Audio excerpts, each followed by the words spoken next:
Hey guys, in this video, I'm gonna show you how to delete all messages on Messenger. So let's get into it.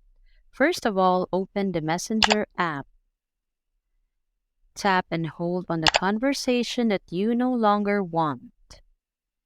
In the pop-up menu, tap Delete to confirm your decision.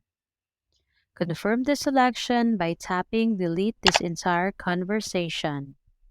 Messenger app allows you to delete only one message thread at a time. If you are looking to delete more, it may be best to use a third-party app. However, you're gonna be giving them your information such as your passwords and your username, which can cause problems later on. So I suggest to just go through and individually delete each of them. So that's all for this video, guys. If this video was helpful, please give us a like.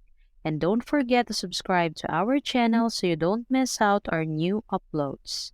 Thanks for watching, and I will see you in the next one.